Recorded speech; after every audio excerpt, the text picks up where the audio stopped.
the biggest beats in the business. HugeBeats.com.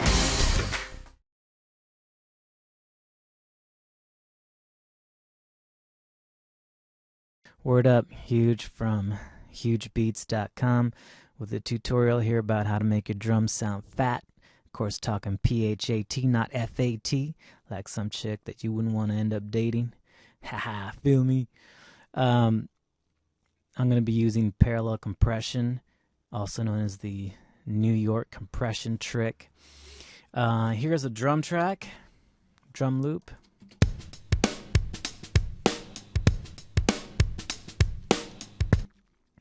So what you're going to do, well, what we're going to be doing is we're going to be, let me zoom in here, we're going to be grabbing this part of the drums and making it louder. This is your transient. This is like the initial attack of the drum, and then as you can see, it gets loud here and then quiet here.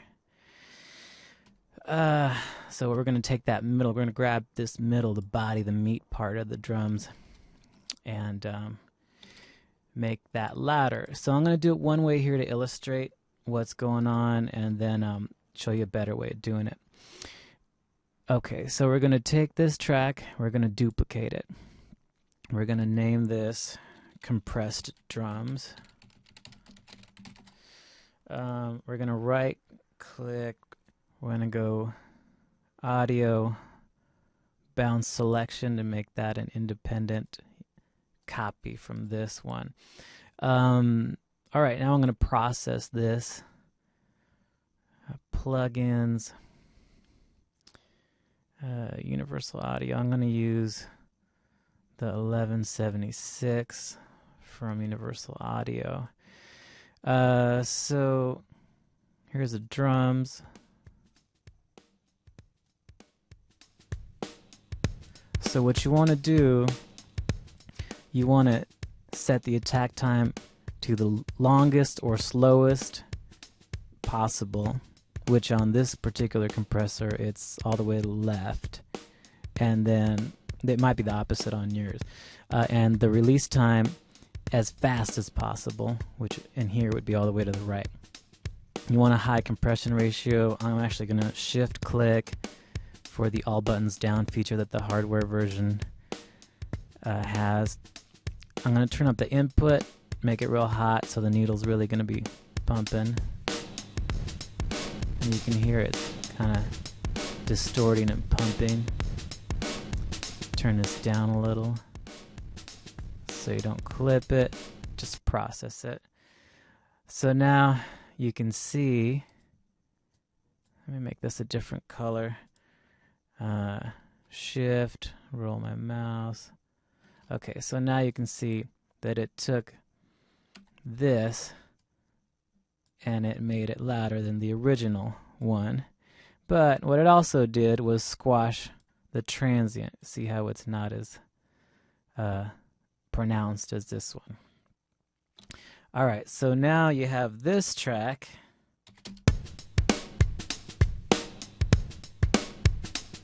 And then this track.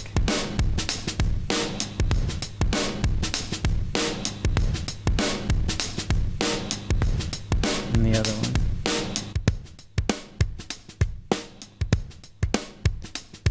Alright, so you can hear the difference is pretty clear. So how to get your drums punchy is you leave your original track there, and then you slowly bring up your compressed drums.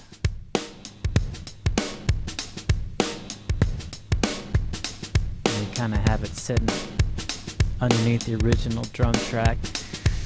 So, I mean, as you can hear, if you just had this one, it's a little boring. You know, it doesn't have too much of a live feel.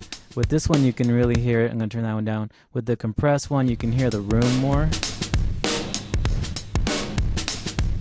But it doesn't have the punch, the attack that the other one has. So it's nice to blend them together.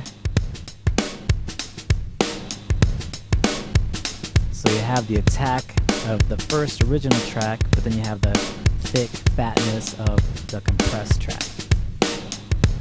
Alright, but there's a better way of doing this without adding this track and duplicating it and everything.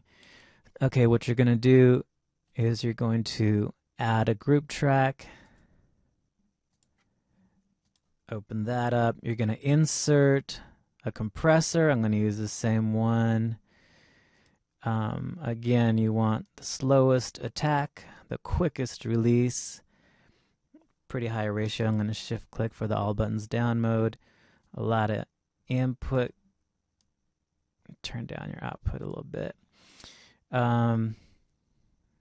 Okay, now you're going to open up your original drum track and you're going to send to that group. And you're going to send it pre-fader, which means the signal is going to get to that group before this fader affects it. So, and you're going to do that by clicking this button right here. Turn it down. So now, if I turn this fader, the original drum's all the way down, and I turn this up, you can hear it's getting that same crushed drum sound that I was getting before. And so you can use this like a fader.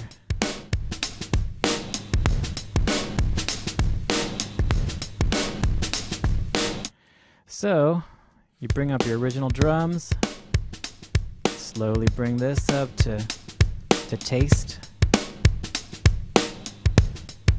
Sounds pretty nice.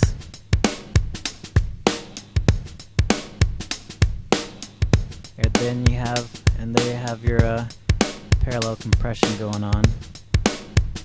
You can hear the changes, of course, if you turn this off.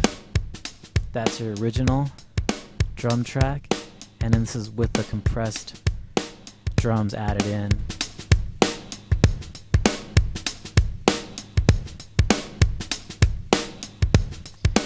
Anyway, it's a trick I use all the time. Everybody and their mother uses it.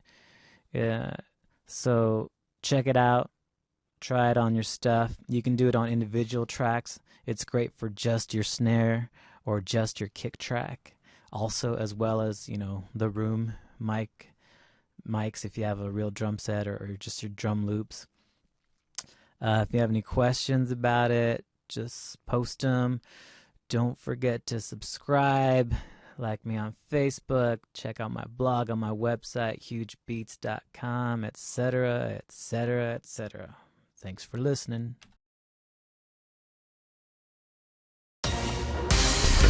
Huge Beatz, the biggest beats in the business.